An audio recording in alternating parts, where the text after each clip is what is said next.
Segunda parte do telejornal, a quarta edição da Liga Neritson de Futebol 7 arrancou este domingo em Bombom. 8 equipas participam nesta competição que terá duração de 1 mês e meio. A quarta edição da Liga Neritson começou esta manhã no campo de Bombom, num jogo em que disputaram 8 equipas.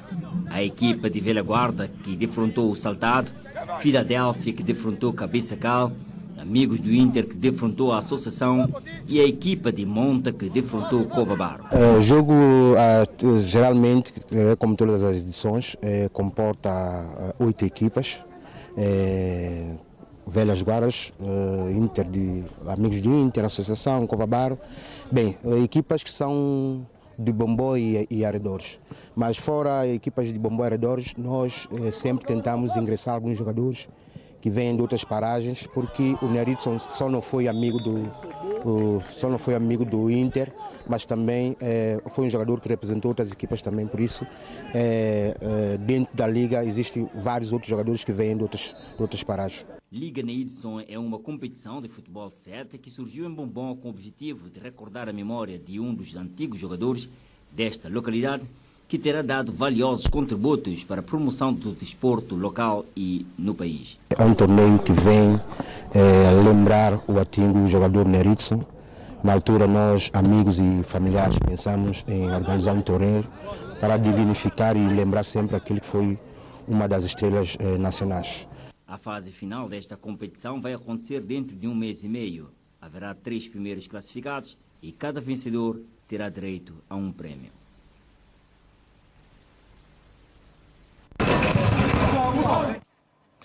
O desporto escolar voltou a estar este sábado no recinto dos Jogos do Liceu Nacional, do Ex-Sénécia e do IDF. Foram disputadas partidas referentes à segunda jornada nas modalidades de voleibol, futsal, basquetebol e handebol. Uma competição que está a ser bastante vivida pelos alunos das escolas secundárias participantes.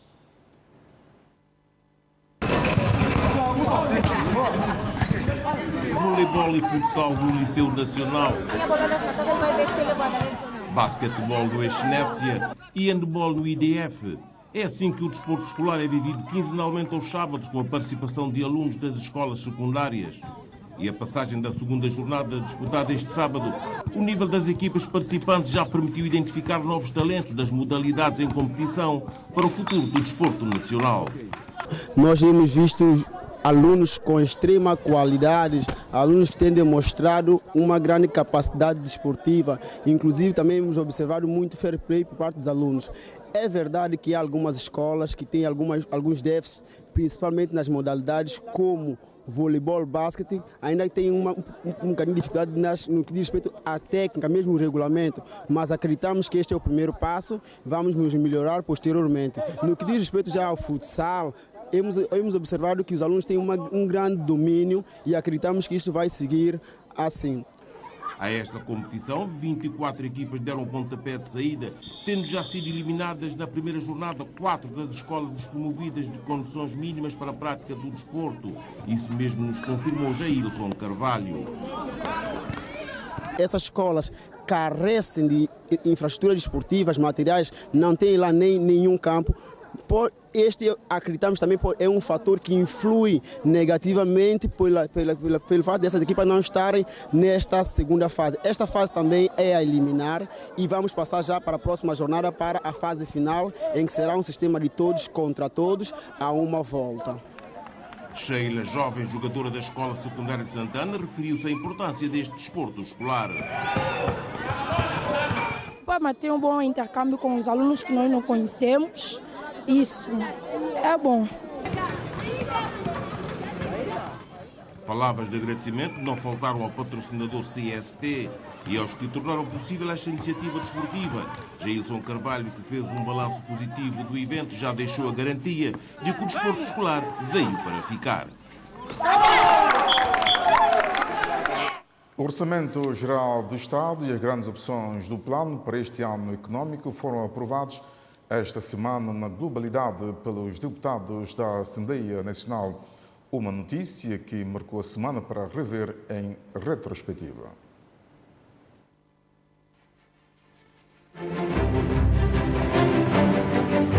A semana foi marcada pela aprovação de documentos indispensáveis à gestão da Assembleia Nacional e do país. Tratam-se do Orçamento da Assembleia Nacional, das grandes opções do plano e do Orçamento do Estado para 2017. Na segunda-feira, os deputados da Nação aprovaram o Orçamento da Assembleia para este ano econômico fixado em mais de 64 mil milhões de dólares. Um orçamento que sofreu um decréscimo de 7% em relação ao do ano passado. Na mesma sessão plenária foi aprovada a resolução que prolonga o mandato da Comissão Eleitoral Nacional apenas com os votos da bancada da ADI. Os deputados aprovaram ainda no mesmo dia, por unanimidade, o voto de pesar pelo passamento físico do ex-presidente da República Portuguesa, Mário Soares.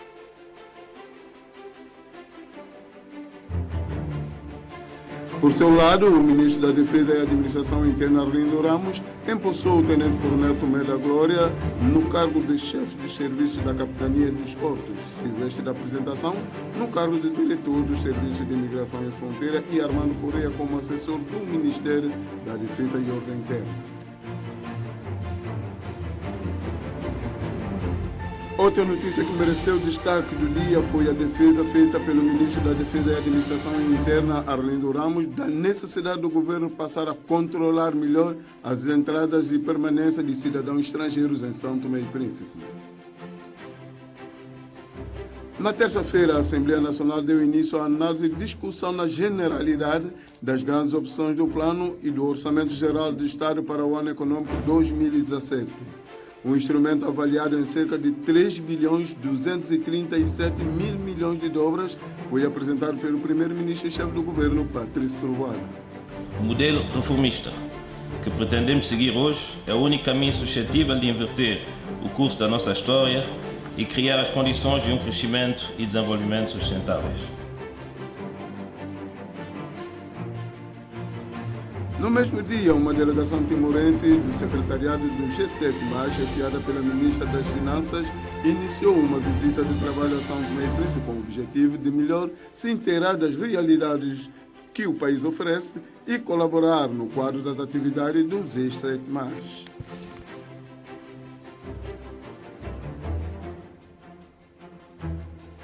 Na quarta-feira, o destaque vai para a aprovação na generalidade das grandes opções do Plano e Orçamento Geral do Estado para o ano econômico 2017. Os dois documentos foram aprovados com 33 votos a favor da bancada que sustenta o Executivo. A oposição manifestou a sua posição. Por seu lado, o primeiro-ministro reagiu assim à saída da sessão plenária. O nosso orçamento é um orçamento que eu qualifico de bom, embora não seja o orçamento ideal e embora que em termos de previsão a economia global está muito incerta e teremos que fazer muitos esforços para a sua concretização, sobretudo que o Orçamento Geral de São Tomé e Príncipe, na vertente investimento, depende muito dos parceiros externos.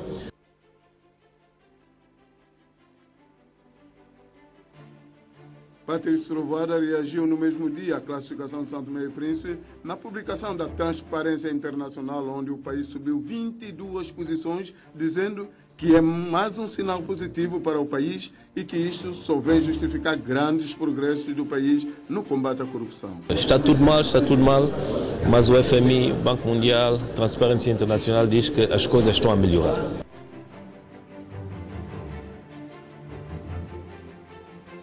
Ainda na quarta-feira, a delegação governamental de Timor-Leste que visitava o país foi recebida pelo ministro das Finanças, Comércio e Economia Azul, Américo Ramos. As duas partes discutiram as bases da cooperação bilateral no âmbito do grupo G7+.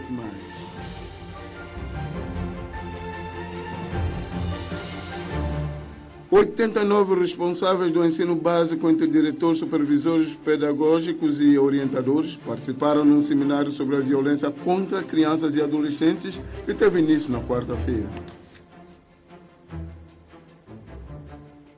Na madrugada de quinta-feira foi capturado o alegado homicida da mulher de 48 anos que vivia em Neves. Um crime bárbaro que provocou a revolta da população local e a indignação um pouco por todo o país. Nisson Sousa Pontes, que esteve em fuga durante 4 dias, foi apanhado na sequência de uma operação de busca desencadeada pela Polícia Nacional.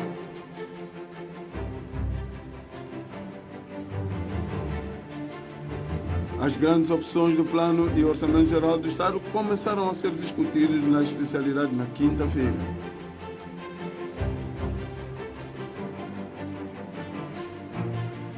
Ainda neste dia, o primeiro-ministro Patrício Trovoada recebeu a delegação de Timor-Leste. O secretário-geral do G7+, garantiu a saída do encontro que os dois países poderão estreitar a cooperação bilateral.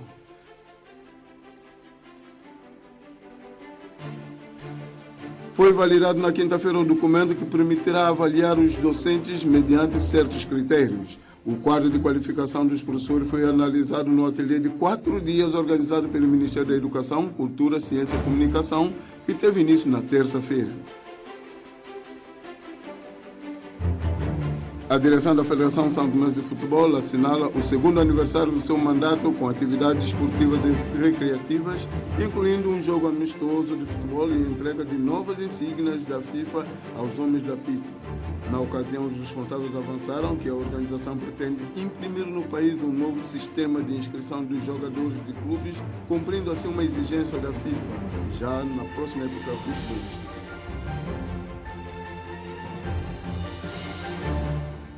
Na sexta-feira foram aprovados na globalidade as grandes opções de Plano e Orçamento Geral para o ano econômico 2017. Os documentos receberam votos positivos de 33 deputados da bancada que sustenta o Executivo e negativos de 17 deputados da oposição.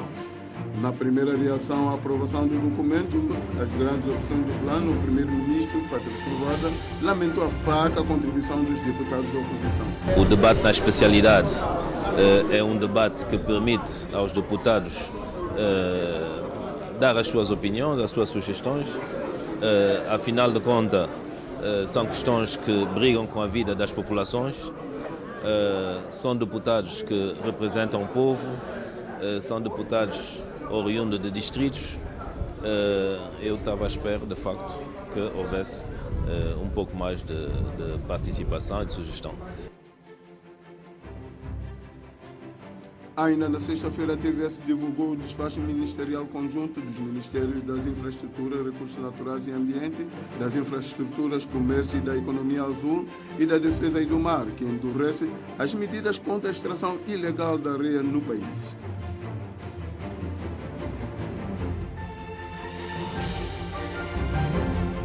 O ministro das Infraestruturas impulsou novos diretores da Empresa Nacional de Aeroporto e Segurança Aérea. Carlos Villanova chamou a atenção para um bom desempenho ao serviço da instituição e do país. Por seu lado, o ministro da Defesa reuniu-se com a delegação timorense que visita o país no quadro do programa G7+. Tratou-se de um encontro de cortesia que serviu para as partes refletirem sobre o importante papel do G7+, para os países necessitados e em situação de conflito. No mesmo dia, a televisão pública santomense destacou um estudo intitulado Direito das Mulheres em São Tomé e Príncipe, apresentado no Centro Cultural Português e que retrata uma parceria entre a Associação Portuguesa para a Cooperação entre os Povos, da Federação das ONGs de São Tomé e Príncipe, a Associação das Mulheres Juristas e a Plataforma para os Direitos Humanos e Equidade de Gênero. No sábado, o primeiro-ministro Patrício Trovoada deixou a capital santomense com destino a Addis Abeba, capital da Etiópia. O chefe do governo santomense representa o país na 28ª Cimeira da União Africana, que terá lugar na próxima segunda-feira. O governo regional anunciou que vai criar leis para a proteção das aves marinhas. O anúncio foi feito pelo presidente do governo regional, José Cassandra, durante a apresentação de uma pesquisa sobre as aves marinhas promovida pela Fundação Príncipe Trust.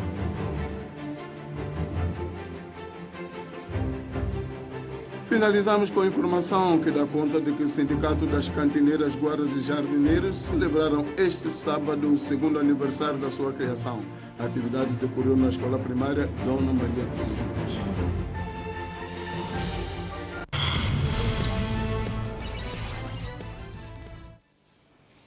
E com a retrospectiva da semana, concluímos assim o telejornal. Em nome de toda a equipa, boa noite.